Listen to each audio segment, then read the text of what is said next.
air pressure, proximity to other phones, gyroscopes, ambient temperature, accelerometer. There's a huge amount of inbuilt sensors inside in a phone before we even start talking about anything that's very specific and doing one specific thing. And in addition to what's in the phone, the next question then is, how do those things relate to the world around us? And if we look at this picture here, we can see things like our phone. Well, we get into a car, and our phone can connect to the Bluetooth speaker in the car. We go into our place of work, and maybe we use our phone to. I've got a thing on the back of my phone, and it's a. When I go into the office, when I'm allowed to go into the office, I do a little touchpad against the end of the access door, and it lets me in and out, and it knows that I'm there. We have fridges that refrigerators that store our food, that we can watch for the food that's going in and out. We can scan the barcodes of stuff, the food that's going in and out, or we can look even at the shape of the stuff and do image recognition of what's going in and out, and it can tell us to make sure that we don't let stuff go out of date and we eat it, etc., etc. So all of these different things, these are all sensors that are part of the world of IoT, and the message here is that it's all around us. So even though we think that we aren't affected by it, it is actually everywhere, and it's growing, and it's getting even bigger. So what I'd like to do now is I'd like to introduce our two guests, and we're going to have a panel discussion. We're going to talk to Pete and to Cliff. Interestingly, Pete is there with his headphones on in that picture, and I would expect Cliff, who is also a pilot, to be wearing his headphones in the picture underneath.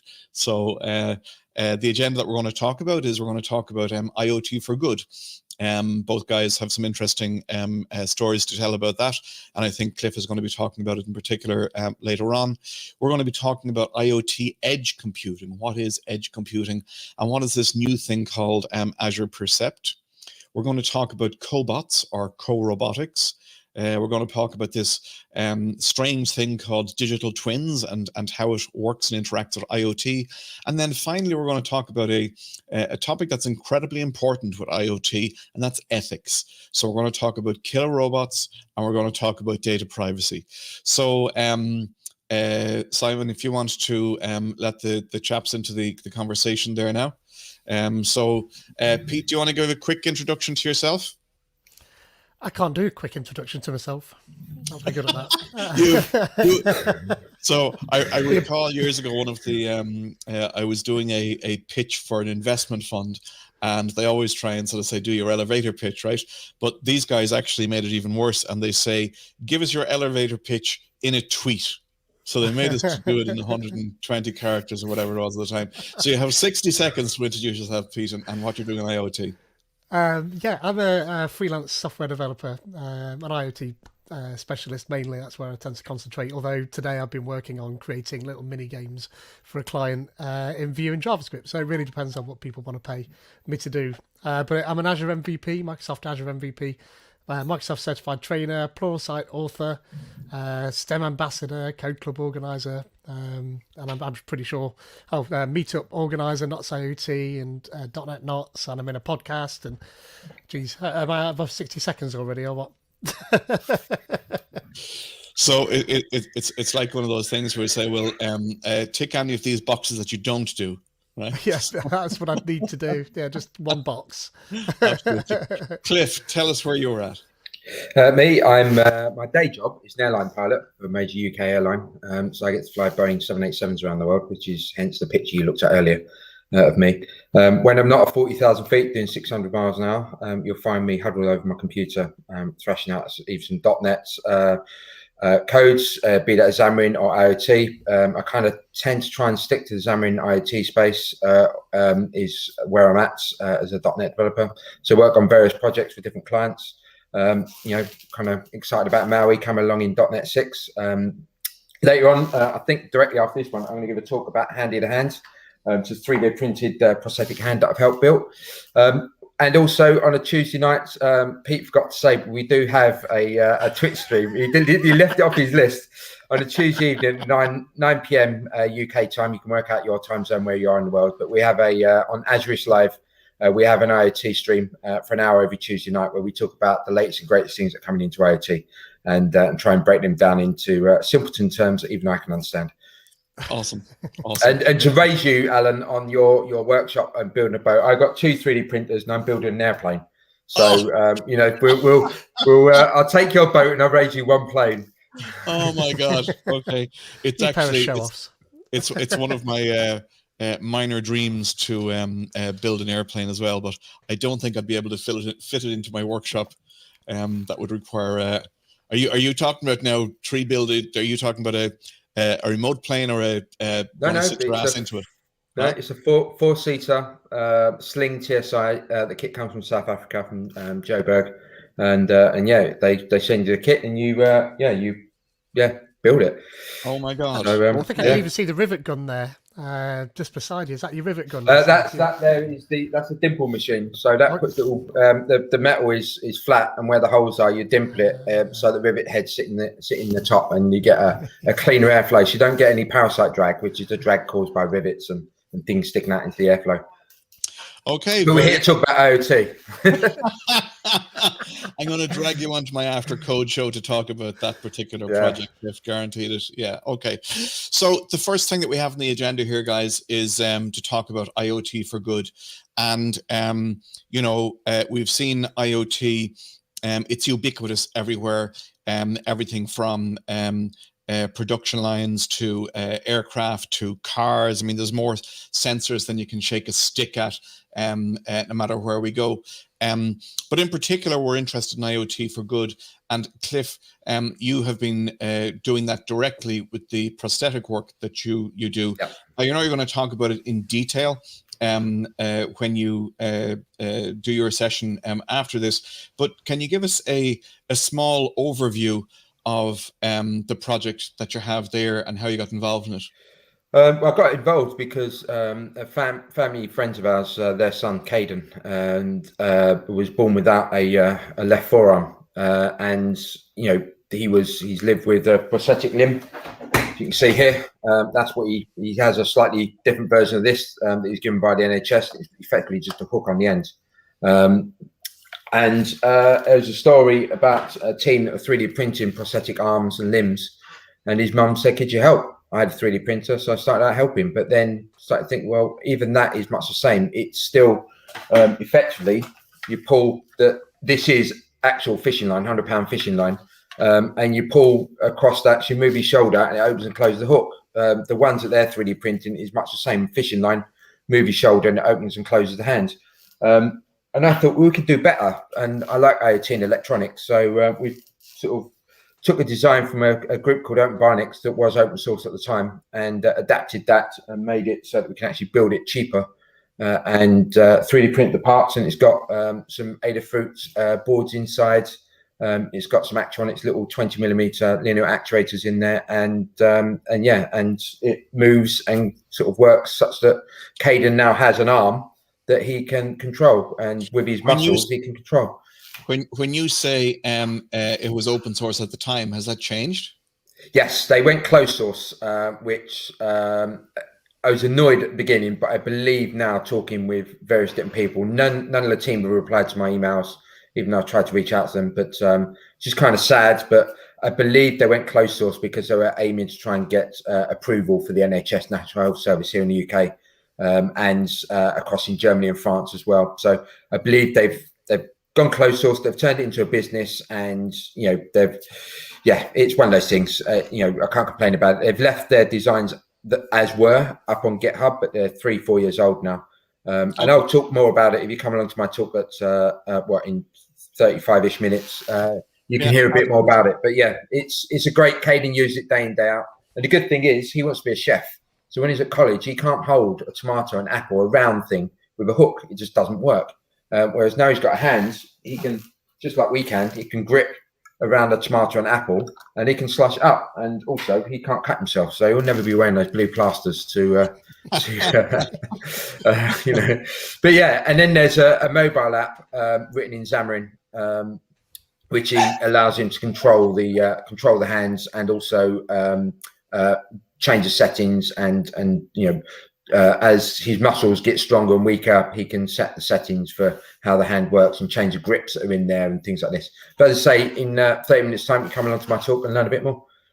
Excellent. Pete, have you come across any IoT for good? Have you done any yourself? Any insight there you want to share? Oh, absolutely. Come across. We had Sarah Maston at my meetup, Not IoT, just recently. And, she's involved with Project 15, which is a Microsoft IoT for Good project where they're it's a ecology-based IoT. So they're looking at how they can fix all the problems around ecology, which was fantastic. And while I was arranging that, we managed to find a BBC article where Whipsnade Zoo were looking at taking what they called selfies of elephants, so they could train AI models to help with human-elephant conflicts, which you'd think, oh, people going and poaching elephants. That's not what they meant at all. What they mean is that if you've got a farm somewhere in Africa, then potentially elephants could come in and trample on that, and possibly even the people that are working at the farm. So, there are what they would call conflicts that happen in those particular, and then both humans and elephants can get hurt during that. So they want to deploy out this machine learning models out into Africa to help that. I managed to get Alistair Davies, I think his last name is, to come on and speak about the stuff that he was doing. And he put IoT in plastic bottles and set them afloat in the ocean to see where this plastic that is, a horrible scourge across the world at the moment, to see where that goes. So those two projects that they were speaking about were fantastic. And in fact, the good thing about the Project 15 one is it's all open source and you can deploy the whole of that IoT infrastructure yourself. And obviously there's no point going into a great deal of detail, but obviously if you look at it from a Microsoft point of view, you've got quite a lot of services that you need to string together to get a full IoT solution to work if you want to use all of the bits. So you've got time series insights, stream analytics, and storage, and an IoT hub, and endpoints, and all of that, routing, and logic apps, and flow, and digital twins that we'll come on to in a bit. And they've just got an ARM template that you spin up and put some bits into, and it configures all of that for you. And so the reason why they did that is to make it easy for people to grab all of that powerful IoT tech and then use it. Because it's complicated to do this sort of stuff. So the easier you can make it, the better. Yeah. So yeah, it's very interesting that you touched on there that it's not just the device itself, but it's all of the other things that surround the device. Which brings us on to this concept of edge computing, and I never fully understood until recently what they really meant about this by this edge computing and IoT on the edge. And it seems at times that there's people at companies like Microsoft and Google and IBM and everything else, and they're just paid to think up these random words and stuff and slip them together and then build some marketing around them, and then they come down to engineers and they say, make something that does this thing, and so IoT edge computing, it conjures up things of, I don't know, something that's out on the edge of the Arctic, and it's like not meant to be touched, or it's maybe on the far-flung reaches of a sheep farm in Australia or something. But in actual fact, it means anything that is, sort of the last step before it's touching the environment, as it were, and it seems that there's a huge amount of issues in relation to edge computing, and not only allowing whatever the device it is to do its job, but then getting the data that it collects back up to wherever this place that does something with that. There is the question of when you go and you have this small device out on the edge, is it able to do everything that it needs to do, or do we actually need to take that data and send it back up to some big processing Goliath center somewhere that does some big magic AI and then sends some result back down. So it's not just about the individual device, it's the whole ecosystem of everything that's around this. So when you're looking at projects, Pete, that customers might come to you with, do you generally look at sort of the device first? Do you look at the back end first? How do you get this synergy of stuff coming together? It can be quite difficult, actually, depending on the client. If you get a reasonably technical client, that job's somewhat easier. But finding a delineation between what they think they want and what they actually want sometimes can be where you need to go. And you can often scare clients. I mean, I freelance, I'm a consultant, so I have to be a little bit careful. So I can't just fling a whole heap of stuff at somebody and tell them how much it's going to cost, because they'll likely go, I don't think we want all of that stuff. We're too scared. We'll probably go and do it ourselves or get somebody else to do it. So there's a fair bit of holding back. But I mean, a good example is a client I've just had recently where they're technical, quite technical, but they know nothing about the cloud. But they came to me and they've got these little sensors, BLE sensors, that do temperature and humidity and light level, much to Cliff's disgust. He hates those three particular, or two of them at least. And they knew how to create this tiny little dumb sensor. Not dumb, actually, it's pretty clever, but it just sits there broadcasting out these three readings, but they had no way of grabbing that data and doing something with it. Now, when they showed me what they had, which was like a little Python script that would run on a PC, just grabbing Bluetooth data, and they said, right, we want to put these into buildings and look how they warm up and cool down, and we've got, we want to put hundreds of them in the building, and we'll need little gateways perhaps to grab the data.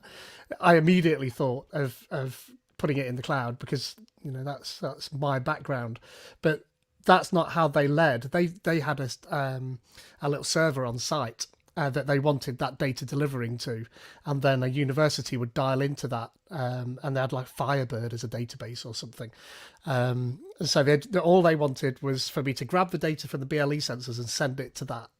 And of course, as a consultant, then you do what the client wants, and you absolutely advise them of the other things they could do, but they had no requirement for the cloud side whatsoever. But of course, I knew that would come anyway. That's always interesting. It's the that particular tension between what is possible and what could bring value to something, and then what the customer says, well, I don't need that stuff, Yeah. I know it's cool and I know it's interesting, but we only need a ladder. We don't need the Rolls Royce. Thank you very much. Even though we know that the Rolls Royce, in this case, because it is rented out by the CPU, is only going to cost us 1p a day, we're still going to buy that box and put it in the corner, even though it's going to cost us $4,000, because that's what we know.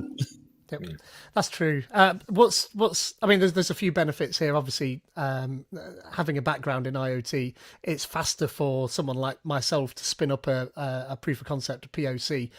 Once you get it to a certain point and they're happy and you've done the job, or you've nearly done the job, then I tend to knock up a little POC in my own time. I don't charge anybody for this, of what it could look like, because that's the other delineation there, is that if you don't understand certainly how the cloud side works, it's really difficult to see what the benefits are. And you kind of said that about Edge as well. Until you understand what the benefits are, sort of almost in a concrete way, it's quite difficult to picture what the value is. One of the things I use quite regularly from a consultancy point of view is IoT Central, which is a Microsoft software as a service offering that bundles up a lot of the complicated stuff, IoT hubs, streaming analytics, time series insight, storage, device provisioning service. All of those different things are bundled up into a package that you don't have to manage.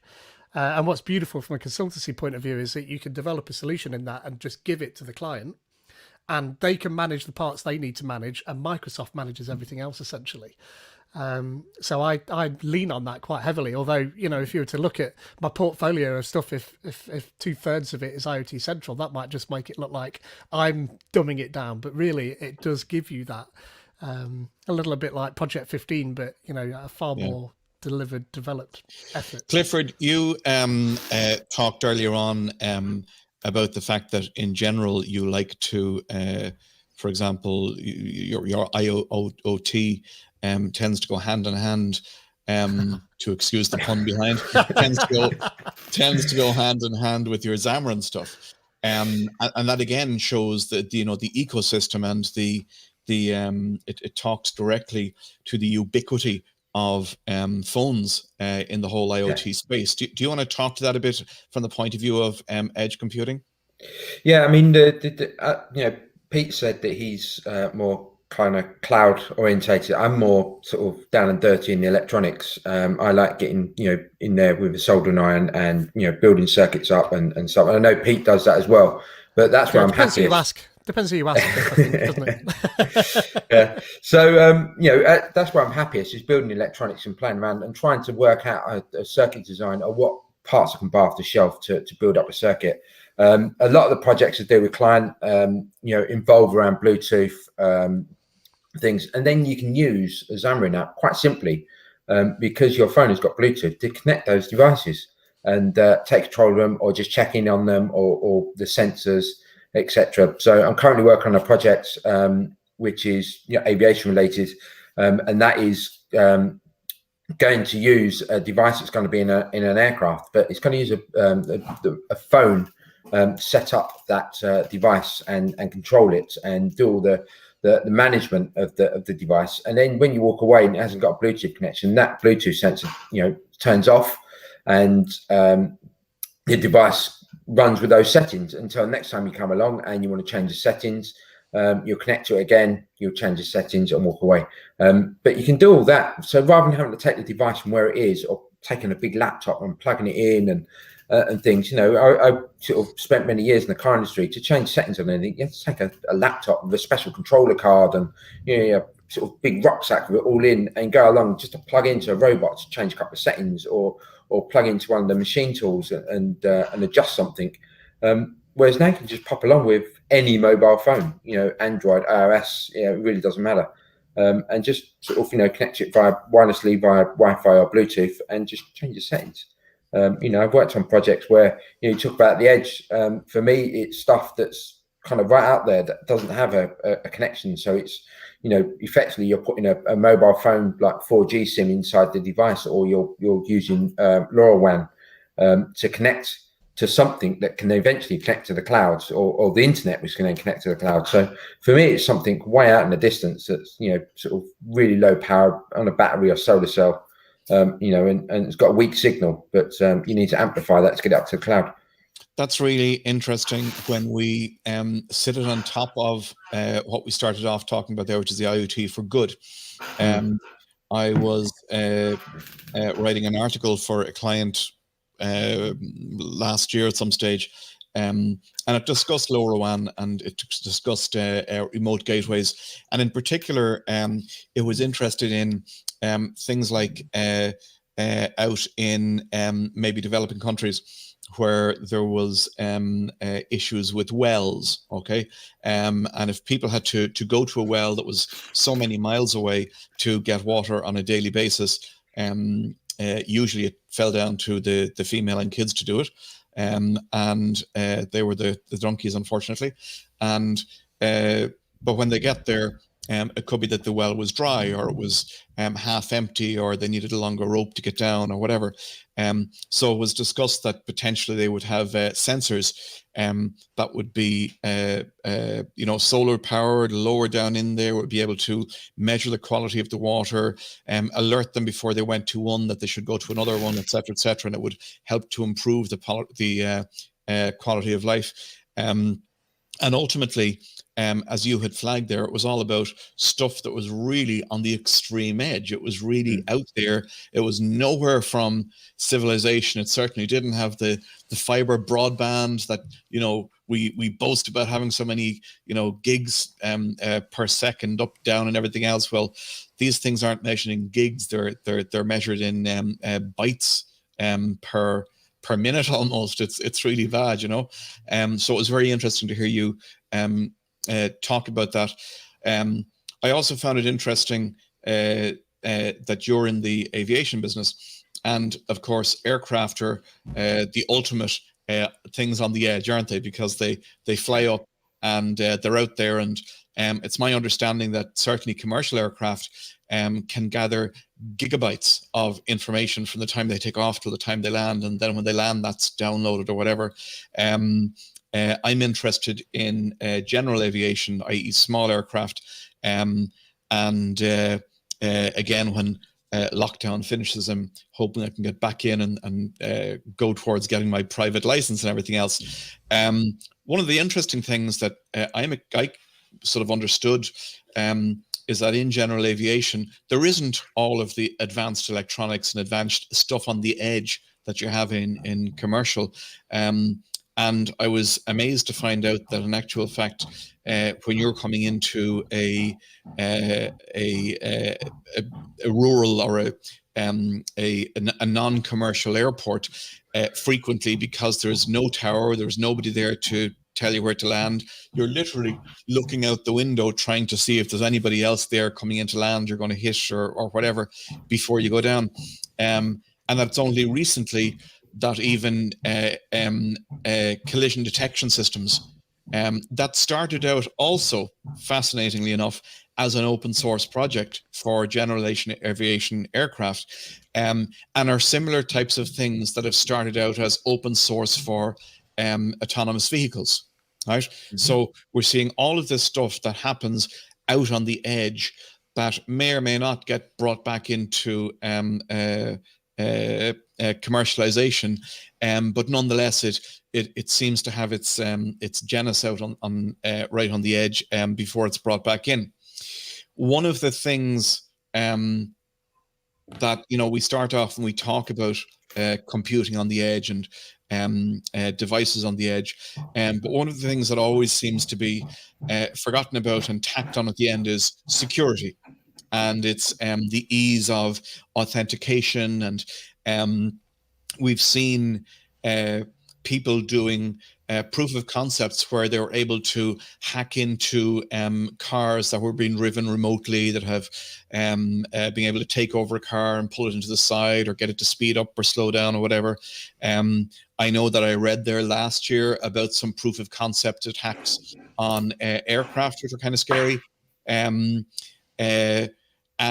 then I came across recently Azure Percept, which aims to bring in this concept of, okay, you have your device and you want to do your stuff out on the edge, but have you thought about the whole thing about authentication and about device management and about the software update and about, importantly, the security of it, etc. Well, if you haven't, here's a kind of a package that you can build around your stuff that allows you just to plug it in, and it takes away that headache and forgets about it. Have you guys come across Percept yet, or have you any experience of having to secure your devices on the edge? Have we come across Percept yet, Cliff? Well, there's none available in the UK, so we can't play with one here in the UK, sadly. Yeah, that's true. Well, I did. I ordered one last night. Yeah. The usual, I ordered it through a virtual US address. Yeah, there's a treat. Yeah, that's a trick. That's what we've missed, Pete. That's what we've missed. For security, I kind of, I don't trust any IoT device for security. So Bluetooth data that comes from the device, I treat it just like you would a web page. You never trust the user's browser, do you? When the data comes back, they're filled in a long form and it gets back up to the server. You do server-side validation as well as client-side. I treat IoT devices, when the data comes back to where I want to process it, be it a mobile phone or back in the cloud, I treat it much the same. I don't trust the data because you don't know what's happening to it in transit. Bluetooth is notoriously difficult to secure. Wi-Fi a little bit better. LoRaWAN, much like Wi-Fi, you can secure it a bit better. But it's insecure because you're transmitting it via a medium which isn't HTTPS and all the other gubbins that go with. So I just don't trust the data, and that's the way I think of it mentally, which means that I make sure that whatever data I'm sending is the bare minimum, and I'm trying to obfuscate it some way as well when I'm sending it. So that's how I do it. The Percepts is really interesting. I'm very eager to play with one and see what we can do with it. Me and Pete have talked about it quite a few times, haven't we, Pete? So it'd be nice to get one and have a play. We are working on it. Yeah, say that, can't we? We're working on it. Tell us about tell us, Pete, about cobots. What's a cobot? Well, co-robotics. Do you mean? Yep.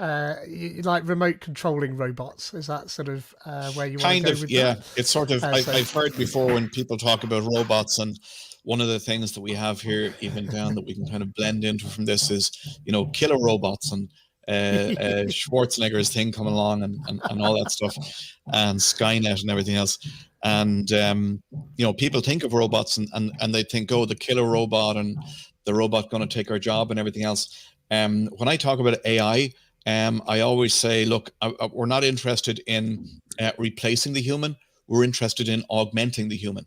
Yeah, it's critically important to keep that sort of at the top of the conversation. And cobots and co-robotics, in the context of what we're discussing here, is where we have robots that work with people. So, for example, let's take a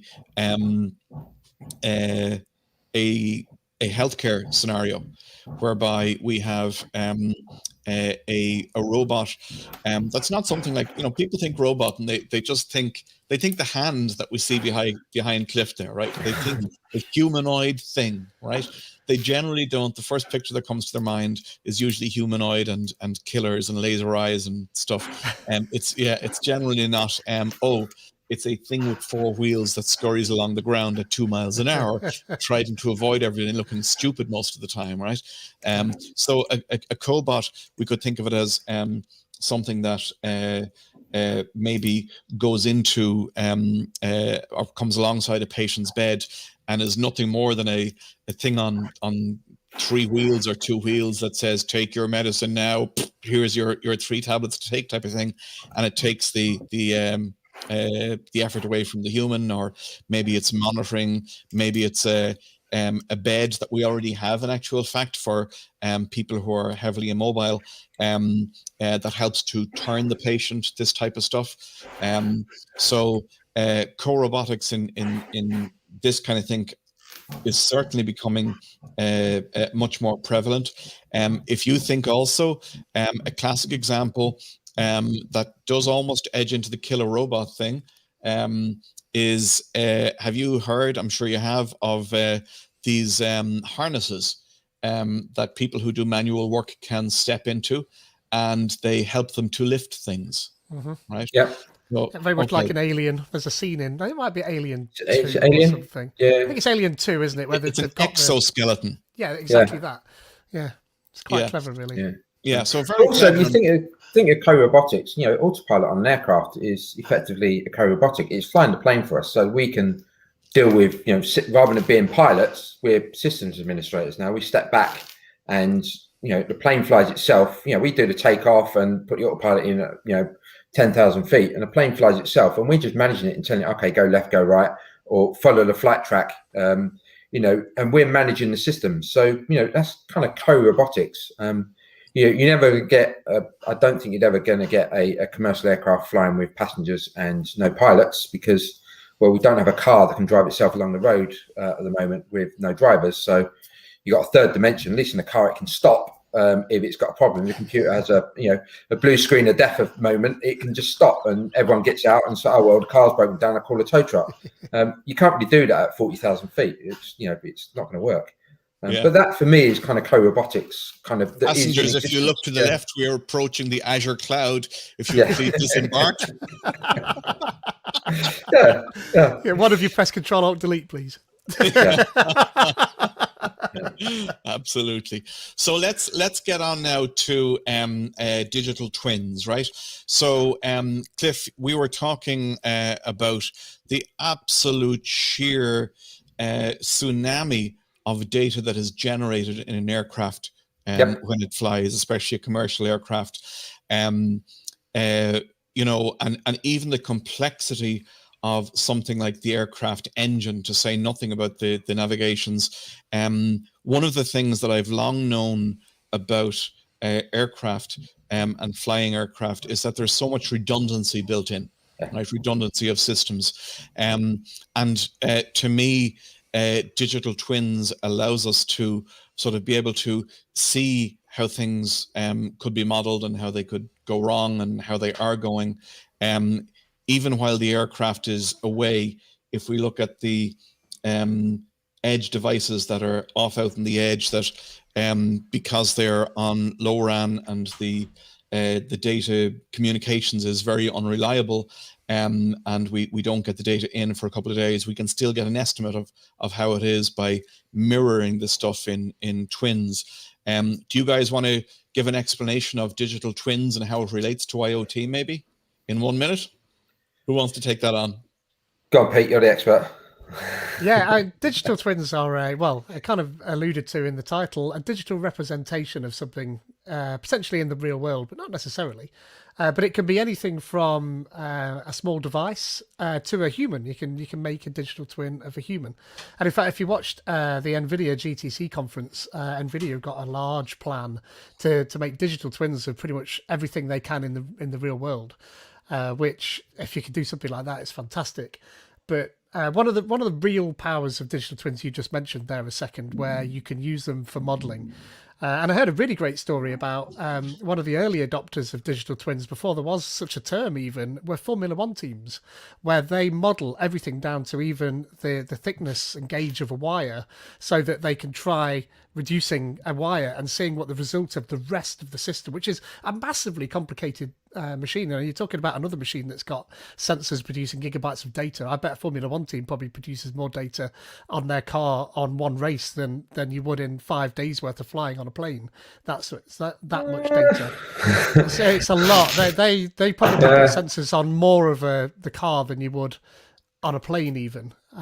Plane's big enough that you probably don't have as many sensors. I don't know, I'm just guessing, but I know that the aircraft that I fly, the 787, has 2 Rolls-Royce engines, and the data that they produce is sent directly back to Rolls-Royce and also back to the airline that I work for, and they can see problems with the engine way before we would see them, as pilots sitting at the point end of the jet. And I've landed and been met by engineers that have said, okay, we're just going to take the aircraft out of service because we see a problem starting to occur with the left engine. And we knew nothing about it. We've just been flying this thing for like 12, 13 hours. Like, we can see it's going to foul, in a few sectors time. So we're going to, take it out of service now and, rectify the fault now. So it means that they could plan the time of taking out of service to because an airline, aircraft to an airline is only making money when it's in the sky. On the ground, it costs money. So they could see, okay, we'll take out of service now, get this repair effected while we've got a spare on the ground. And no one knows, the passengers don't know that the aircraft has changed, from one registration to another registration underneath them. But it all happened seamlessly because they could see that data. I've been airborne when we had a technical problem with the aircraft. I've been on a sat phone back to UK and head office and spoke to engineers, and they could see live streams of data, a delay of about a minute between what we're seeing on the aircraft and what they're seeing on computers. So again, they can see a digital representation of the aircraft on the systems back in the UK. So that's kind of digital twins. Is a way of visualizing a live system or a system that's not currently connected to the network. You could update it, make changes, and then next time it connects, it will suck down those changes and those new settings. Yeah. So let's move on now, finally, and talk about the wonderful world of ethics. Right? I remember when I heard this years ago, when I was only interested in myself and my mates and my music. I was kind of go, who cares? Who cares, these ethics things? But then I think as you realize the world is not just about you, suddenly it becomes more important, and the main thing again that comes into people's head is stuff like killer robots. But it's not just about killer robots and do we design IoT devices that can go out as a drone and, you know, track somebody down and kill them. It's about things like facial recognition.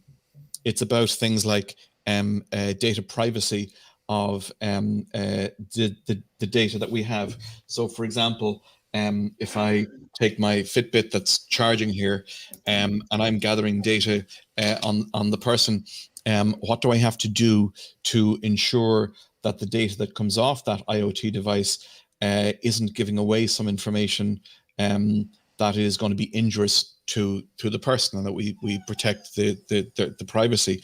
So there's a whole range of stuff there that causes an issue. Do you think from an engineering point of view that we need any kind of regulation around IoT ethics, or is it something that should just be left up to the industry to self-regulate? You're muted, Cliff. I'm muted there. There we go. I think it's the same, the 2020, 21, isn't it? I think at the moment the industry should self-regulate, and the reason I say that is because I think it'd be too difficult for politicians and the legal beavers to come up with a way of regulating it, and I think they'd get it wrong. So I think we should self-regulate, and and the likes of Troy Hunts of the world that point out, and Scott Helms that point out all these security failures and and where things have gone wrong. We need more of that. It needs to be shouted louder. The fact that when companies do get it wrong, and then it will mean that when clients come to me with a project, I'm less is more. If I don't need to collect the data, we don't need it, then why collect it? Don't collect it, don't store it, but we might need it later, but you don't need it now, so let's not collect it. Because then that way you've got, always sort of work on a premise that even if I'm trying to store it securely, it's in the open. That way, what I'm storing is can be seen by anyone, and it makes me feel better about the fact that the data I'm collecting. So it's interesting when we talk about ethics. One of the things that we, think about is data privacy and data security, and are we collecting too much or too little? One of the things that we don't generally talk about is inclusion, and one of the reasons that inclusion is really important in ethics, I think, can be clearly illustrated by one example. I recall being in the Science Museum, in fact, in London a couple of years back, and in one of the exhibitions that they had a little sort of a booth, and you would go in and you would stand up, and it would look at you, and it was called the Emotocon or something, I don't know, some silly name. But what it would do is it would zone in, and it would try and using cameras to automatically recognize what is the gender of the person who's standing in front of me, what emotion are they showing in their face, what age are they, and what gender are they, that type of stuff. And I thought it was cool, and I wanted to go and see what it would make of me, Santa Claus, right? And I was kind of queuing, the 50-year-old geek standing there, of course, and all of everything from 6-year-olds up to their mums and dads and all lining up as well. So this particular young chap went in, and it said that he was 11 or 12, and he went, and it said you're happy, and he went, and it says you're sad, and that was awesome, right? This other kid then went in, and it didn't give anything. It just kind of gave there's nobody standing there response. And then his dad went in and kind of, because the kid was going, what's going on? And his dad went in and stood in as well, and it gave a similar type of thing. And I suddenly clicked what was going on. The gentleman and his son were Sikhs, right? So they were both wearing turbans, and it completely threw out the algorithm, because number one, it had been clearly trained primarily on Caucasian individuals, and B, it had never been shown anybody who had a hat on, right? irrelevant of whether it was a Sikh turban or the queen with one of her fancy hats or whatever. It's irrelevant. The fact is that that piece of IoT had been deployed without having done some kind of inclusivity testing. So it's we still very, have that very problem now important. too, don't we? Say again? Twitter's AI algorithm for selecting the faces and images chooses Caucasian people over people of African descent and things like that. Still, I think today, in fact, which is a terrible thing for it to do, it just auto selects. And there's AI where people with dark skin against dark backgrounds just don't get shown as faces because there's not enough contrast between the background and the person's face. So there's some big problems for inclusivity. Absolutely. And you know what? Those things are not technically insurmountable. They're not even difficult problems, right?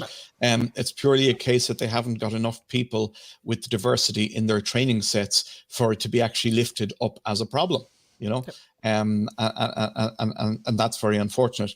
So, okay, we're going to have to wind up now. That's been a very interesting tour of what exactly is IoT through for some examples of IoT being used for good, co-robots, digital twins.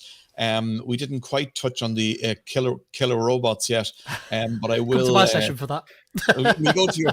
In fact, well, we should actually. I saw a Twitter thing about 12 months ago, and I just said, "Oh my God, that's just the end." And it showed these guys who had put together a drone that was actually flying around a working chainsaw, right? So, you know, what could possibly go wrong, right? Yeah. So we leave it at that. Thank you very much indeed, guys, for helping us with this panel.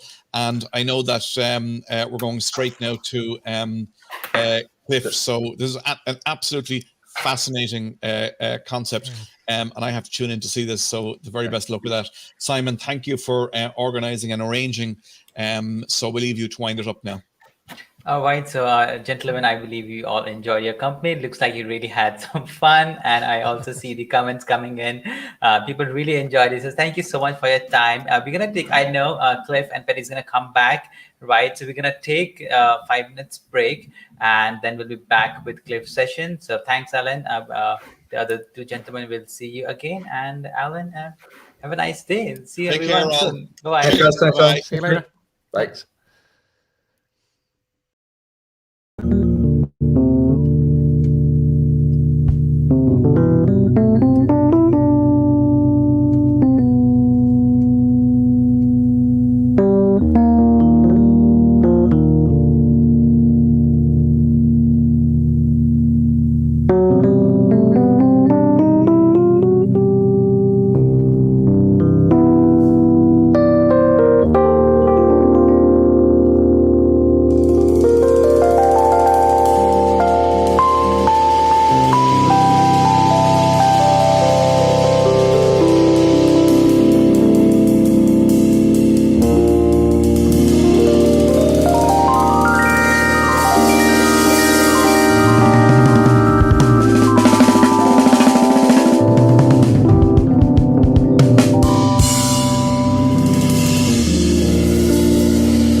All right.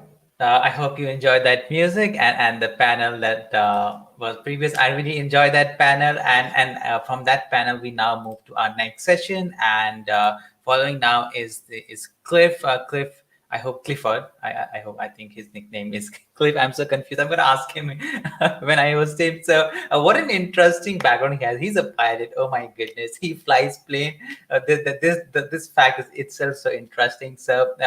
I won't take any more time. We're already in his session, almost like 10 minutes. So without any further ado, let's go ahead and invite our next speaker, Clifford.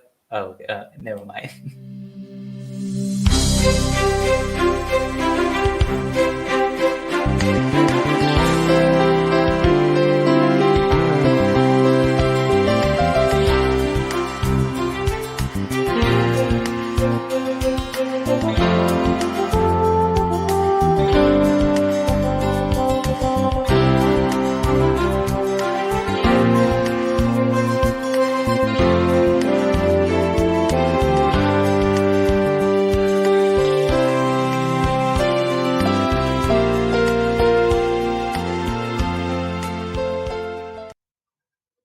Hi, Clifford. Welcome to the IoT Virtual Conference. Back. Hi, Simon. Yeah, back again. Clifford. When I'm in trouble, you say it with Geordie accent, then I run for the hills because that's my wife, and I know I'm really, really in trouble then. So okay, yeah. Okay. So you want to straight away go and get started with your session? Is that what you want? Yeah, if you want to share my slides, I think. Okay, so everyone can see your screen now, and rest is all your time. Excellent, thank you. If you can give me a 5-minute warning, Simon, as well in the chat bit, that'd be 100%. Fantastic. Excellent. This is, as Simon has already alluded in that great little intro. Actually, I haven't seen that. I'm an airline pilot, as it said, for British Airways. So I fly the 787s around the world. And when I'm not doing that, I work as a freelance.net Xamarin IoT developer. If you want to reach out to me, you can see my Twitter handle and email address on the slide, and it'll be on every slide from now on. But I'm not here to talk about that. I'm here to talk about how I helped a young lad with a 3D printed bionic hand, a little bit of IoT, and a Xamarin mobile app. So if I... There we go. So as I say, my job is flying an aircraft around the world, and that's the flight deck of a Boeing 787.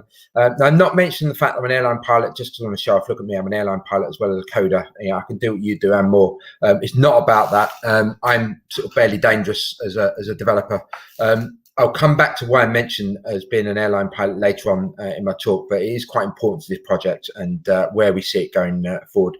My passions: coding, developing things, playing with electronics, IoT. I love learning new things. I'm all about learning, on the Learn platform of docs.microsoft.learn, and supporting others to learn as well. So I'm more than happy to come along to anyone's meetup group and talk about either IoT, Xamarin, or even how to do team building and teamwork that I bring from the aviation sector. But that's enough about me. As I say, let's move on. Let's talk about Caden. A young lad, he's 16 now. He was a little bit younger when we started this project, but as you can see there, in image, Caden was born with a limb deficiency. He was missing his left forearm, and you'll notice in the lower of the picture in the centre there, on his right hand, the hand it does have, is missing his middle finger. So his pinky, his little finger, and his thumb. So he calls it his claw hand because he kind of grips like crab hand because he grips like a crab. And then he also has a prosthetic arm provided to him by National Health Service, the NHS here in the UK, which is a wonderful, awesome part of the government system, helping us get through this pandemic, which is amazing. But let's move on and talk about what the NHS, the National Health Service, do provide for Caden. You can see there he's off to London 2012 Olympics. He's on the London Underground going along to the site. You can see his prosthetic arm there.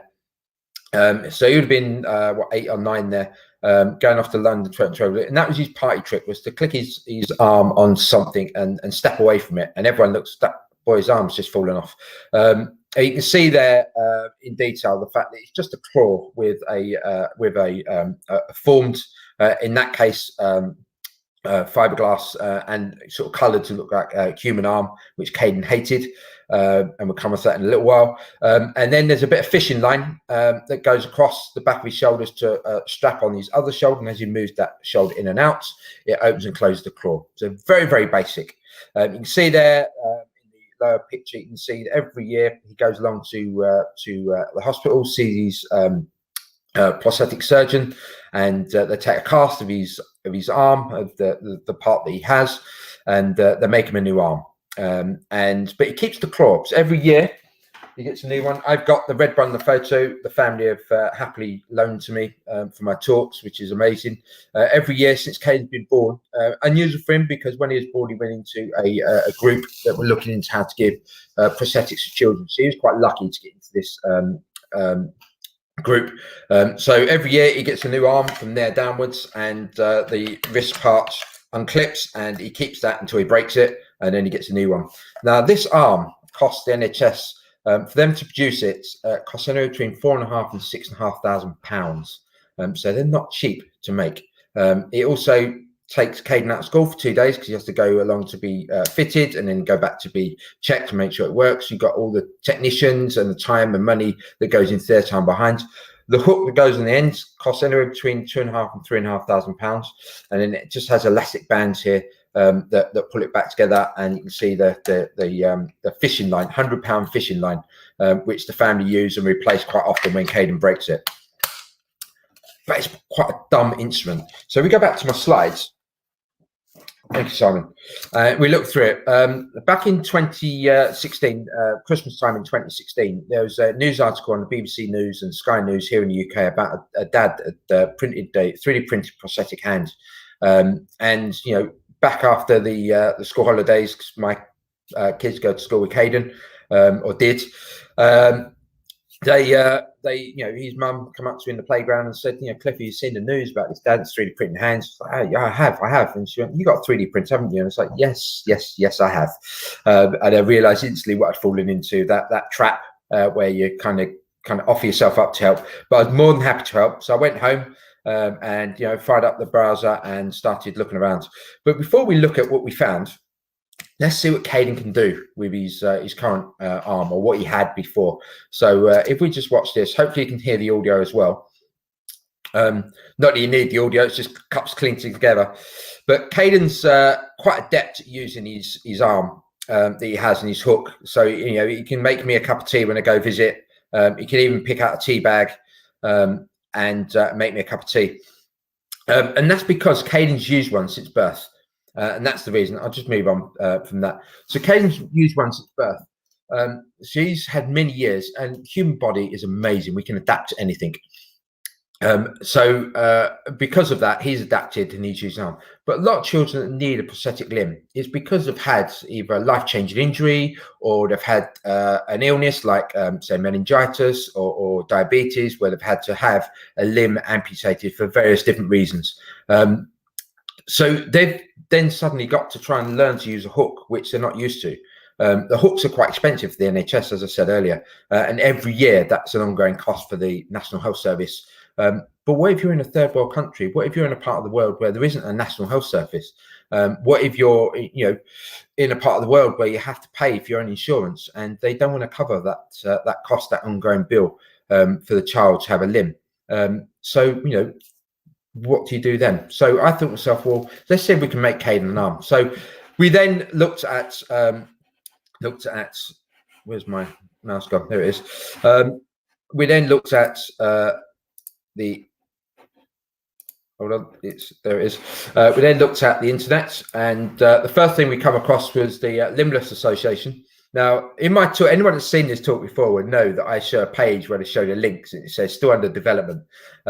That disappeared about 2 weeks ago. So clearly the Limbless Association has now had their developer, they give them a kick up the backside, because the last 3 years it said under development, and now this new fancy site has started to come together, which looks amazing.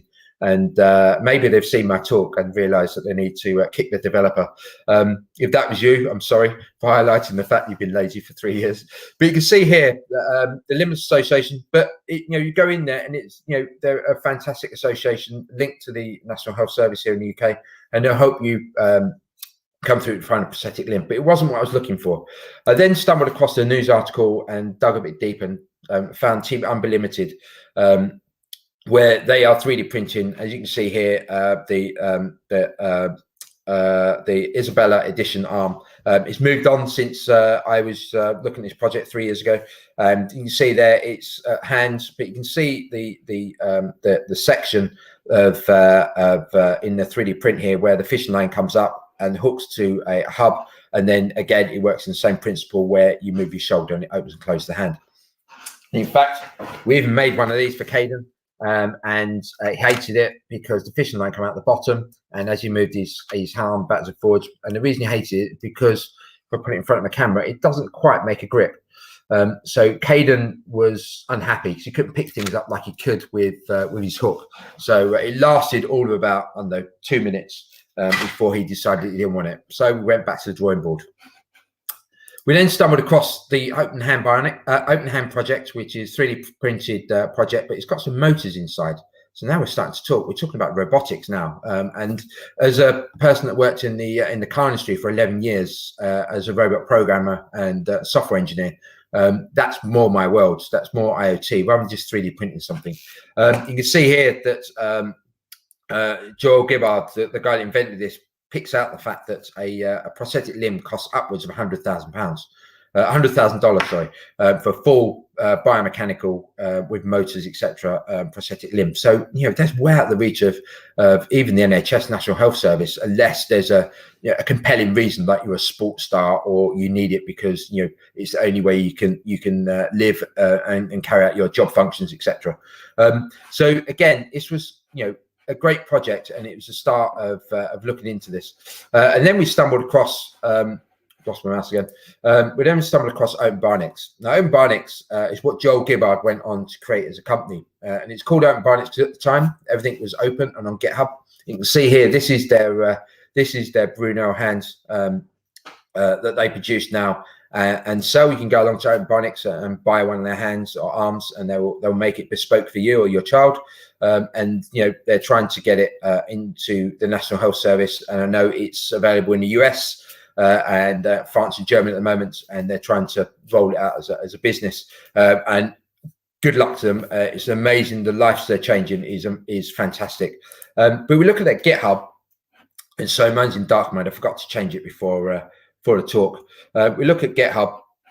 You can see here the last commits were 3, 4, 5 years ago to the STL files. And the STL file is what you take and then you send to your 3D printer to print out. The electronics and software is even longer. So you can see the fact that they've not iterated on the design for quite a while. Even though us as the community we're putting in PRs, they're just not taking them in and accepting them. So we go back to if we minimize this, we should go back to my slides. So we've looked at Google and Bing. And I fired up the 3D printer and started printing. Now, my Rep Mendel printer that I had at the time was good at printing boxes for my IoT projects, but didn't really have the dexterity to print the small parts for hands. This is the index finger. It wasn't brilliant at printing that. So what do? Obviously, you upgrade. So this is the Prusa Mark III i3 printer. I've got 2 of them here off to my sides. I've got one which is the one that's built there, another one which my 11-year-old son built and put together with no help from me, other than me peering over his shoulder every now and again just to make sure the important parts were correct. And I'll come back to why that is later. The reason there's a blue part that's circled in the image there, it's a little bit dark actually, I should change the contrast on that image, is because when I was building the printer, I broke that part. I snapped it. So I fired up the old Rep Mendel printer, and all I had was blue filament at the time. So I printed the replacement part, and all the black elements of that printer, except the main square frame in the center, all 3D printed by Prusa in a factory in the Czech Republic. So you could buy one of these printers. When I bought it, it was best part of £1,000, and now around 600. So what, $1,000 if you're in the US. And they ship all over the world. They're amazing printers. They are, top of line, far better than you'll get anywhere else for a home-built 3D printer. I highly recommend them. I've got another one which has got a 5-filament spool on it, so I can take in 5 different colors as well. So we built that. We printed out all the parts. You can see there's all the white plastic parts. The red plastic parts are a flexible filament, so they're like the tendons, so they hold it all together and keep it in place. In the top corner there, top left corner, we've got the 4 motors. They're linear actuators. You apply voltage to go in and out by 20 millimeters. There's a load of springs and dowels and parts and some little brass inserts. If you need a thread in 3D printed part, these inserts you put in with soldering iron, so they heat up. You push them into plastic melts. You pop soldering iron out, and it solidifies around it, such that you can then got a machine thread screw into rather than a screwing in and out of plastic. So we had all the parts, and then we need to connect it to Caden. So this is my 3D printer printed out a socket. So remember I talked about Caden's arm and how it connects to him. He has it remolded every year. We took one of the molds that the hospital provided. Their prosthetic surgeon was very helpful in providing that. And this is the plastic mold here. So we took this, and my oldest son, Macaulay, is a dab hand at 3D design. So he was going to the games development world, and he free drew that in Blender. We printed it, as you can see there in the video. You can see there's 5 hours and 45 minutes R for remaining. So I went off to bed, tend to leave the printer running overnight because it's normally pretty good at coping. Come back in the morning to 3D printer's worst nightmare. The print failed. You can see it popped off the bed, and it's just off the back here. It pops onto the windowsill, thankfully, and the printer just carried on printing in free air, which is why you got the spaghetti monster mess in the middle. But thankfully, it printed just enough that we could try it out on Caden. So we did that, and it didn't fit; it's too small.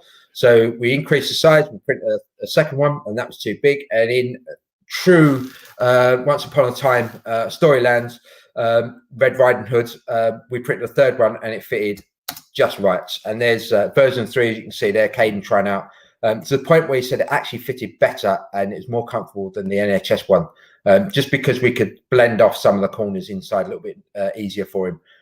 And that is the design we have now. And every few months, his parents or he texts me and says, it's getting a bit tight, can we make a new one? I print a new one. It's 6 hours on the printer to print off at least 80 pence, so less than $1 in plastic. To print a new one. I drop it on his doorstep, and him or his dad fits it to his arm, and then he carries on with his day. So, you know, it's awesome stuff and super cheap. No more of this thousands of pounds in NHS and weeks of waiting. So we see here, this is a spreadsheet I put together, all the 3D printed parts. Now, the molds at the top, these molds here in the hands, you can see it better on this hand here. These black elements, you don't want those because this is similar plastic to Lego plastic. So you don't want those because it's hard. You can't really grip things. So this is molded on, and it's a neoprene rubber. So it goes into a mold which looks like this, and we fill the reservoir with neoprene. We put the palm of the hand inside there, so there's a few different molds. And then we squash this down, and it squashes the resin in and molds. Leave it on the side for 24 hours, and then you take the screws out, pop it out, clean it out a little bit with a Dremel, and job done. It's literally, you know, about an hour's work to mold all the parts in total, and then you have all the parts molded on like this. Go back to my slide again, please, Simon. And you can see there, so the cost of the mold is total cost of £10, so what, $15, give or take a bit. And I've still got the same set of molds I made at the very beginning of this project, and I've probably made about 16, 17 hands now. I'm still using the same set of molds. So that's a one-off cost for a hospital or a unit somewhere in the world. To print the hand, though, we're talking £5, $6 or $7 for all that plastic, all these parts of the hand that you can see. That is it. And the only other part you need is the flexible parts. These are the red parts that you see that hold the fingers together up the sides, and also the thumb as well. And you see in the earlier picture, that's 20 pence worth of plastic. But you need to buy a spool, which costs £30 per kilo. But I'm still on the same spool. And as I say, I'm using 20 pence worth of plastic each time. So the whole thing, if you take the molds away, comes to just over £5, so $6 or $7. So super, super cheap. Not $6.50 to best part of 8,000 or 9,000 NHS to produce one of these, and then every year they have to change it. This is make it once, and then every year all I have to do is change the socket part, and then Caden goes off and uses it. So how do we control this? Well, OpenBionics had a board called Chestnut board, which was based on an Arduino chipset, the SAM MD. SAM DM0 chip was in there. And it was a homegrown, home designed chip which fitted in the back of the hand perfectly, and they had these built for themselves for their arms that they sold. But the problem they had was the fact that the boards were they made them in batches, and the problem was that they only sold on their store that they had at the time those that had left over, which was rare to find one. You could get one made, but they were very expensive to have one made, and obviously you wasn't 100% certain it's going to work when you made it. So I wasn't overly happy with the cost of the board, because if Caden then broke his board, he's a child, he dips it in water, that sort of thing, and it gets damaged, he's got to wait weeks if not months for a new one. It's going to cost hundreds of pounds. Wasn't working for me, wasn't happy with that. How do OpenBionics, and they've moved on from this design now, but how did they control this? Well, they used one of these, which is a MyAware muscle sensor. So these little muscle sensors, I've got one here, as you can see in the image, these here stick on your arm, and you stick the little the fly lead goes onto a junction, which is where there's no muscle, and it will sense the signal. So we can go back to slides again.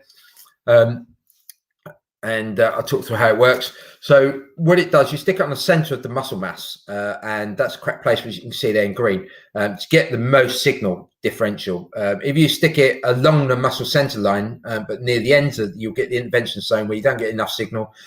Even off to slightly to the side, you'll get the midline offset, which means you'll get no signal at all. And the junction is where the little fly lead goes, where you want to. So what you want is the biggest signal against the junction where there's no signal, which is the noise, effectively, the system. And it will give you a signal as to whether the muscle's being tensed or not. What do we do with that then? Obviously, you stick it on the muscle. That's not the scale. My muscles are nowhere near as big as that one. But you can see kind of the idea. Now, Caden had enough muscle mass in what was left of his arm from his elbow for us to stick the sensors on. His weirdly are 90 degrees out to where you and I would have ours.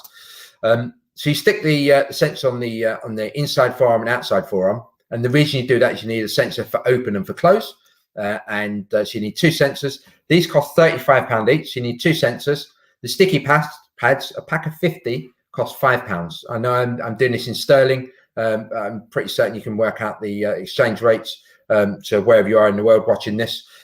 So these sticky pads need to be changed. You need 6 per day. So a pack of 50 was going to last you just over a week. So that's an ongoing cost. The boards, this one's broke. It's been snapped already. Didn't last very long for Caden. So he's a child. He's going to break it. It's stuck to his skin. It's not going to last very long. It's not going to work. And they're expensive boards. So I didn't want to, didn't like that idea either. How does it work though? Well, we want to do open is, as you can see in the image there, and close. This is audience participation time. So if we can put your arms straight up like this, so we can go to a bigger picture of me, it's nicer to see. If we get our claw fingers, put them just either side of the muscles here. And then if you open your arm and put your palm out as in a picture, you'll feel the muscle at the back there goes tense. If we close our arm, so it's pointing towards us, the muscle at the front, the forearm muscle goes tense. If we hold a hand straight up and create a fist, both muscles go tense. So now we've got open signal, closed signal, and change grip signal. So now we've got a way of controlling our board. So OpenBionics come up with these 5 grips that they believe were the 5 most commonly used grips. And these are the ones they load into their things. But when we first tried this with Caden, he went, well, I want to play my Xbox with my friends. Can I have a special grip just for me? Well, okay, right, we'll put that on the to-do list. It went into GitHub issues, and we thought about it for a while, how we're going to sort this out for him. But let's look at how we control these grips at the moment. Now, this is all written in Arduino C. If anyone's played with Arduino C, it's a subset of C, C++ adapted for microcontrollers and given a bit of an Arduino flair. It's awesome. It's a great way to learn as well. But what they have is a 3D array. Now, if I zoom in on this to make it a little bit easier to see. So if we look at the point gesture, which is this one here, there's an animation array that runs and it counts from 0 to 100 over a period of time. And that is set in the settings. In Caden's arm at the moment, it's 1.8 seconds. So over 1.8 seconds, it counts from 0 to 100. And when it gets to 0, it sets the fingers positions to fully closed, fully open, fully closed, fully closed, fully closed. And then over the period of time, it animates. If it's blank, it looks at the previous one. So you can see there. And when it gets to 100, it fully closes, fully closes, fully closes, fully closes, fully closes. So you can see what it's doing there is it's closing all the fingers up. Now the finger is so the thumb is closed all the time, and you see the open, close, close, close. So it's creating the point gesture. For making the point gesture of it's over there and you're pointing to your best friend of where to go to get to the bathroom, for example. So you can see there, that's, I've explained it. We're software developers. If I said to you, go and make an Xbox script, you'd probably go away and spend an hour or so and be able to come up with an array that fitted in there, that counted up, similar to the pinch grip, which counts up 0, 10, 40, and 100. So it's got some steps in the middle. You could create one that gripped the Xbox controller, and every time you tense his muscle, it twitch the trigger finger. You could create one of those, but then you'd need the Arduino IDE loaded. You'd need all the SDKs and all the other things. You need the cable to plug in. You need to take the hand apart to plug the cable into the board. You'd need your laptop set up and plug it in to load the thing. Then you need to make sure it works and debug it. It's a lot of work. And we're software engineers. We'd know how to do it, but would a parent, would a doctor, would a technician in a prosthetic unit know how to do that? Possibly not. So again, that's something else that I wanted to fix. To drawbacks, I'm going to cover this quickly because I know I haven't got a lot of time here. But the processor boards is one-off supply. I want to fix that. The malware sensors, they were expensive, and you need to play with them to tweak the muscle gain levels. And then the grips and sequences, we wanted to get our own. So I use Adafruit Featherboards a lot in my IoT projects because they're awesome. You can get them anywhere, even from Amazon, and they're awesome. The feather unit here, the red section at the bottom there, that area there is the kind of area where they put the different sensors. You can get one with Wi-Fi, Bluetooth, LoRaWAN, etc., etc. So this one's got Bluetooth and a little antenna on the end there. It's got the same processor that was in the OnBoarding one. It's got a JST plug, which means you can charge battery. Awesome. And it had everything I needed, all the analog inputs and outputs I needed. So there's some specs. I'm going to skip past that. You can look those up if you wish. So this is the circuit I built. And the other board that you can see here, so this is the Adafruit board here. The other board you can see there is the Merck controller board, also an Adafruit board as well. And that means I can just use I2C, which is a serial protocol, to talk to that board and say, move motor 1 to this position, and it sorts it out for me. I don't need to worry about it. And then the main processor can go back to doing other things, like listening to the analog input of the potentiometer that's built into the motors.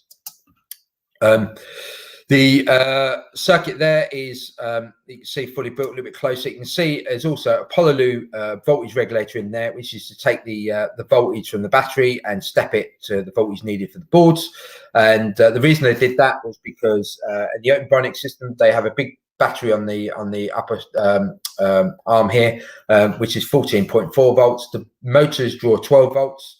And they draw quite a big current when they initially move, but then it's milliamps afterwards. You're only really moving a small amount, but they have a big battery, 14.4 volts, and that is from an RC car. So you use the same cells from that, which means you then need a specialist charger. I didn't like that. I wanted a charger that anyone's got, a USB charger. So I use these Anchor power bricks. We've all got them. We all know them. We get them from conferences, hopefully. But this one is £20 from Amazon. It's a 10,000 milliamp hour battery. It will run the arm for at least a day, if not more, except Caden unplugs it to charge his mobile phone or his friend's mobile phone from time to time. So the Pololu unit there steps this voltage, which is 5 volts, down to 3.3, which is required by the boards. And there's another Pololu unit. It steps up from 5 volts up to 12 volts, which is to power the motors, which works really, really well. Yet to burn any of the boards out, and Kane's been using it for quite a while now. The flat ribbon cable there, I need to wire on, so I need a bit of soldering there to get it to work, to wire on, to plug in the bits of the motors. If I go back, you can see there, I'm holding it in the right-hand image. I'm holding the flat ribbon cable come from the motors, so I needed to put some connectors on there. Bit of soldering, but other than that, it's a fairly simple circuit to build. So I've crossed off the processor. Malware sensor then, how do we do this? I was flying to Japan. I remember the flight vividly. So somewhere over the middle of Russia, no one to talk to on air traffic control. And, you know, when there's not much to do, we'll read a magazine or flick through, you know, do a crossword or something in between running the aircraft. And I know you're probably thinking, my God, the pilots are watching. reading a magazine and not flying the plane. The autopilot's flying the plane, and you come very adept to be able to read a sentence or two and then scanning up the instruments, having a look around, and then reading a sentence or two and looking around again. And it's otherwise you will get sort of watching all the instruments all the time intently. Certainly in the middle of the night, you'll just become sleepy and drowsy. Imagine staring at your speedometer when you're driving and just staring at that, or even the lights on the night drive of the cat's eyes that fly past you on the motorway. It becomes a bit, so you have the radio on and you listen to music. We can't do that because we have to listen to air traffic control. So we'll read a magazine or something simple. So I was reading this magazine, Hackspaker magazine. You've not heard it? Go to their website and sign up and get it. It's awesome if you love IoT. And this article is about Arduino debugging. You notice there that they're talking about Graham's Morrison is talking about Arduino debugging, and the sensor he's using there that is plugged into the board is a piezoelectric sensor, much like your piezoelectric sounder that's in your laptop or your PC, which makes a sound when you turn it on. It goes beep, beep, beep. If you've got a memory problem, for example, that is where you apply electric voltage to the piezo crystal and then make a sound, so it vibrates. This one, if you knock it or bash it, it vibrates and creates a micro voltage output, which you can then measure. So that's what he was using this here. And there's a little resistor in the middle there as a resistor bridge, just to make it work. So I landed in Japan. I ordered a pack of 10 of these, cost £1 delivered from Amazon. And how they can be made wherever they're made in the world and shipped to my door for less than £1, I do not know. But Jeff Bezos is a multi-billionaire, so he obviously knows how it works. So I got that. We tried it. It didn't quite work. Caden hated it because we could only sense the trigger of open and close. Couldn't control the middle. So Sparkfun, another site I use for buying electronics, they have these force sensitive resistors, and you can see in the GIF there, or GIF, depending what side of the fence you sit on. As you apply pressure, it changes the resistance of that resistor that is built into. You put a resistor bridge across it as well. You can control how much it ramps up and down. And we fitted those, and I've got one. I did have one. It's around somewhere, and it's just fitted inside the socket. So you can see the pad there. On the back of it, it's got some 3M glue. So you peel off sticky things, stick it inside the socket, and there's no electronics then for Caden to damage as a child. There's nothing for him to break. So we've got rid of the malware sensor.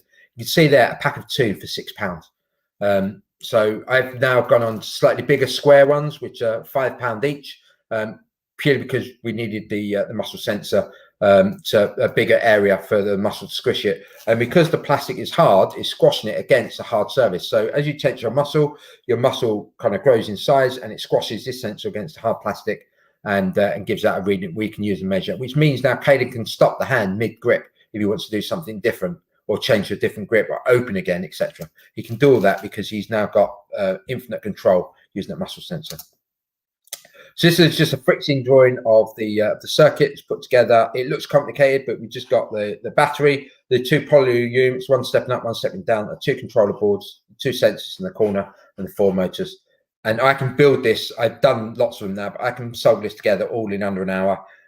I could probably teach you how to solder and put one together in 2 hours, even if you've never soldered it before. It would take that long. So to teach someone, a technician in a hospital unit somewhere around the world, that's completely doable. So now we cross off the malware sensors. Now we come to the last bit, which is the other grips. Now, as I said, the sensor board has a Bluetooth transmitter on the end, and I write Xamarin projects, so we wanted to work on building something for that. If you work with Bluetooth, it's complicated, as in it's got so many different names because so many different companies all vying for calling it and their name being the right thing. We went with Bluetooth Low Energy because we only need to send a packet of data, and then the device will turn off and reconnect later and send a packet of data. So the way Bluetooth works, I'm sure you know, is a central device, your tablet, your phone, your computer, which talks to peripheral devices, be that handy the hand, your watch, your Fitbit, your Garmin, be that, I don't know, your car, when you jump in your car, you chuck your phone down and it talks to your car, etc. They're the peripheral devices. The central processor does the main thinking. That's it's still called master, even though really we should be calling it main now, but it's still called master. So we look at this. You see the master and the slave. The master and slave talk when they do the initial connection, and then agree a connection interval, which means then the master will at that agreed time will turn on and send a packet of data, and the slave will reply with its data or reply to the message that's sent. Then they'll both turn off until the next connection interval elapses. You can set that connection time as wide or as short as you need it to be, and that's the way Bluetooth Low Energy works.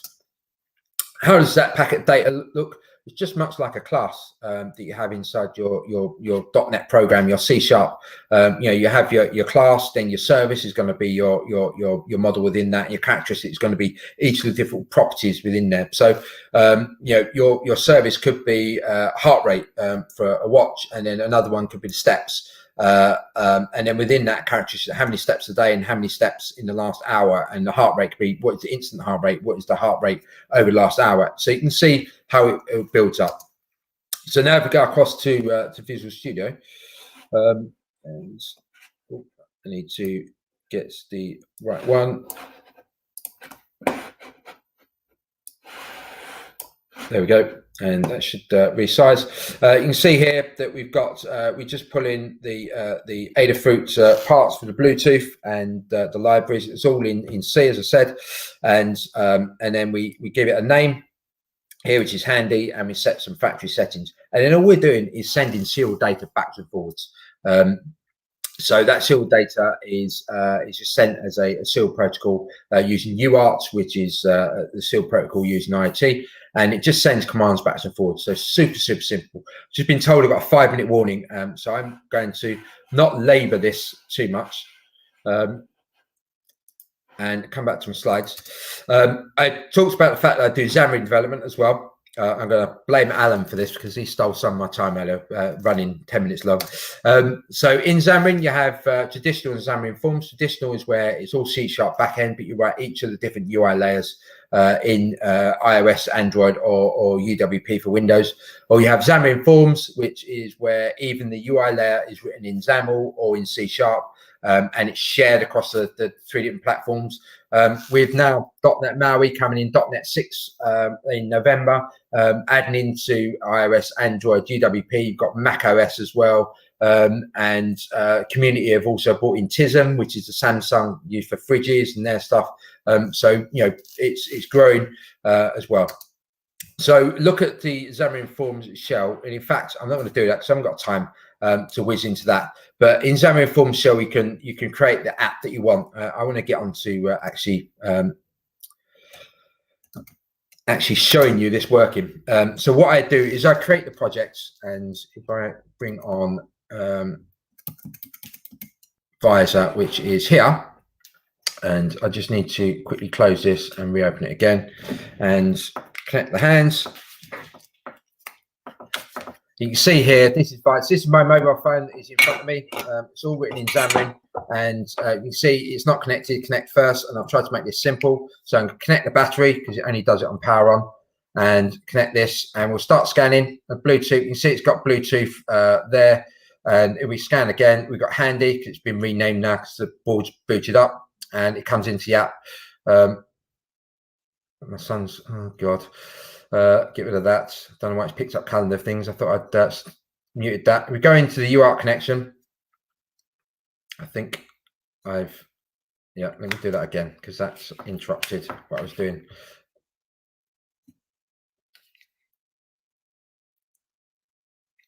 So connect, do this. There, we'll start scanning, and we got Handy. So go into that. It's now connected. It stops scanning, and then we go into the UART. And we'll see the fact that it should, there you go, start talking. So now they're talking between the two. This is got, this UART connection at the moment is set up for me as the developer. So it's sending stuff that would stream out to my laptop that I can see. So you can see the commands there for setting it up, and it's got some settings in there already. But if I go back to the grip selection, you can see here is all the grips. And this is a carousel view, and you've got some there that are grayed out because they're disabled. You can see there that I'm controlling by just tapping the screen. So I've got the fist grip there, and you can control this. So there you go, even better. So you can see this is the hand moving. You can see Caden's got control of the fist grip. and we've got a point gesture, so it's over there, mate. You can go that way. And you can see also in the top, we've got the heart, so you can make it a favorite and the likes. If we go across the grip order, Caden may not want fist grip, hook grip, point grip. Maybe he wants to point first because he's kind of telling people where to go. So you can put that at the top of the list, save that back to the hand, and now that's the order. You remember I said earlier, you can open, close, and your fist control the grip. When you close your fist, it will go to the next grip in the grip sequence. So he has 3 grips in his grip sequence there because if you go back to the grip selection, they're the 3 that he's got selected.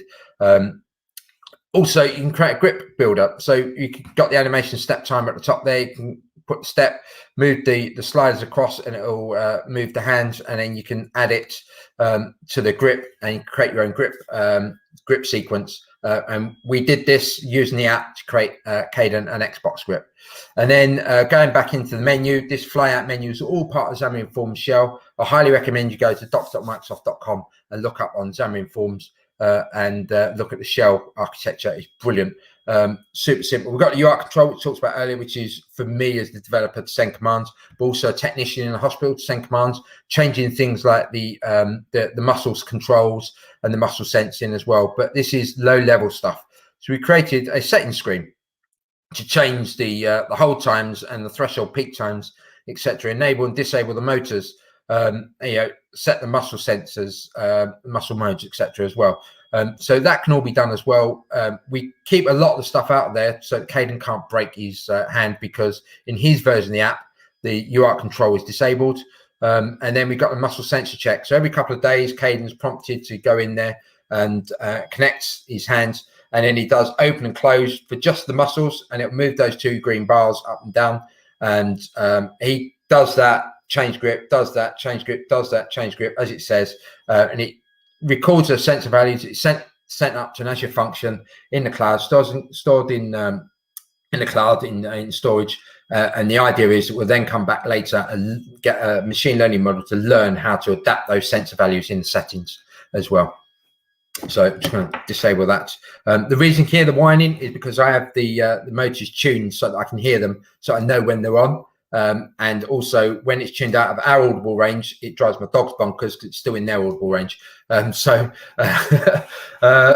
we will get that down. I do the builds in Visual Studio for the Xamarin project. I then do a git push, goes up to GitHub and is stored there. App Center, a free service from Microsoft as well, is monitoring that build pipeline, that GitHub push, and pulls it in and does a dev build for me and pushes it down to my phone.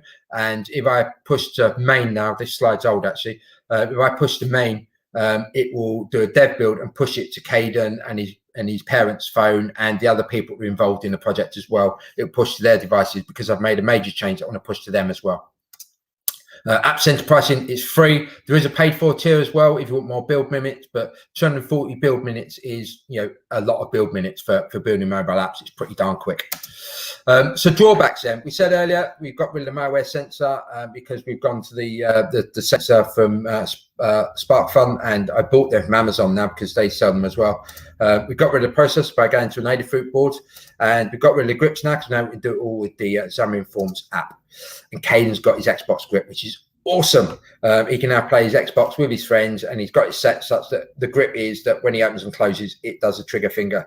So he can shoot as quick as his friends can, and it holds that so he can then use his other two, his thumb and his finger, which is on his other hand, for moving the joystick and pushing the buttons. And to see him use this is phenomenal. It's really, really clever how he's adapted to using this. But he can now play his Xbox with his friends. So this here is a total project. You can see the 2 sensors. The Xamarin app is open source, so on my GitHub you can go out there and see. There's a private GitHub at the moment for some work we're doing, which hopefully I'll release soon to the public preview. So there is some bits there that are not the same as the app you've just seen, but you can go up there and download it. All the STL files, 3D printing, all the circuit designs are up there on GitHub. Download it, build one for someone, or even for your desk because you want to show off that you've got one. But all the components, the whole lot comes to just over £500 or $680 for all the components to make one of these hands. I've got some motors on my bench behind me, which I'm trialing in a hand in this one here.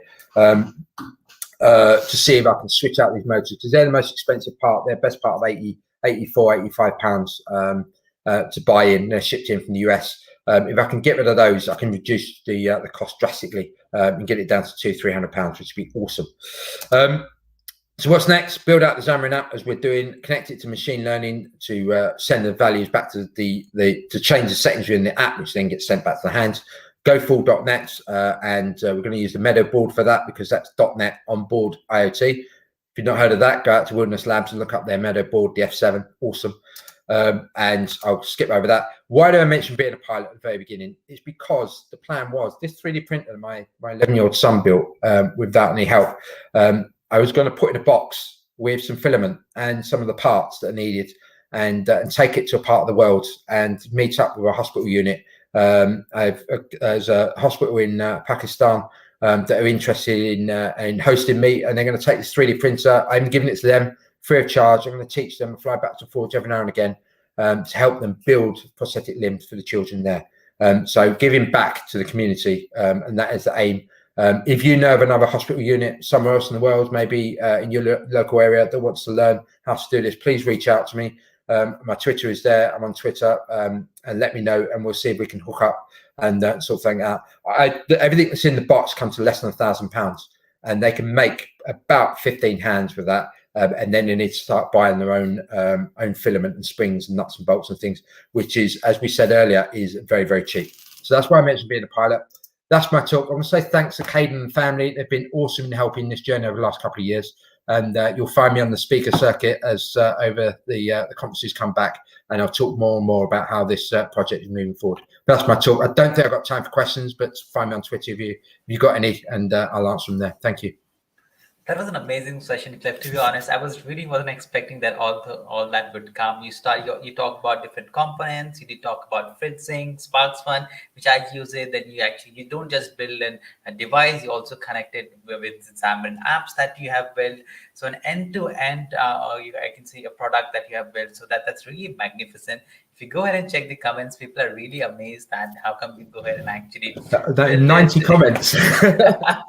90 comments. So it's going to take me a while to read through all those. Yeah, so people really love it. So one thing, the quick question that came in the comments that I definitely want you to go ahead and answer is that, okay, doing it as a hobby, building it and keeping it in your workshop is something people would just go and do it. They would build it, keep it in the workshop, or put it in the showcase. But there's one question coming up from Vithal. He says, how do you actually go ahead and connect with kids who actually need these prosthetics? Do you do community or something? Yeah, I was lucky in the fact that the Caden's family approached me at the very beginning, and that's where that started. Other children that we've done it for have been because obviously Caden is part of groups that go to meetups with other children that have a limb loss of some kind. So we've built some for them as well. And then people find out about me giving conference talks and mention it, and then they reach out to me on Twitter. Can you help me build one as well? So if you know someone, reach out, and I'm quite happy to help build one. I won't do it all myself because I want the community to dive in and help, but I'll quite happily 3D print the parts and help you source the components and help you build it. But yeah, it's a fun project. We 3D print the arm because Caden needs an arm because he's missing quite a bit. Other children, we've done it. We've had to move the battery from slots in there to further up, and it straps onto their shoulder because their limb goes all the way down to the wrist. So we've adapted this part in the middle, and that's 80 pence worth of plastic. So that bit we can adapt as well. So yeah, it's a fun project, so I enjoy doing it. It's a way of giving back to the community.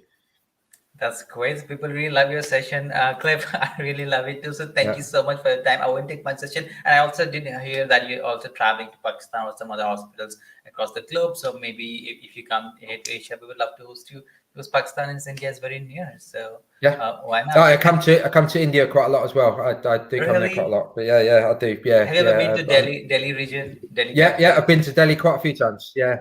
Stay there a lot. I love India. It's a wonderful country. Okay.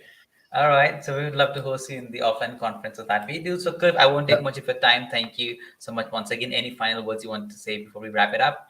No, thanks everyone for coming along. Hope you enjoy the rest of the conference. There's some amazing talks after me as well, and have fun moving Pete's robotic arm later. As if you go to Pete's talk, he's got a great talk there. But yeah, cool. Thanks everyone. Thank you so much. Bye. Take care. Have a nice day. Bye bye. All right, that was an amazing session for Cliff. As I just said, I wasn't really expecting that to outcome, and I believe everyone wasn't expecting. He's a pilot and he does all this noble work. So really appreciate what he does. So we will now take a break of almost like 30 minutes, and then we will come back for the second half of the conference, where we're going to talk about the machine learning from machine learning and IoT from Mehreen Tahir.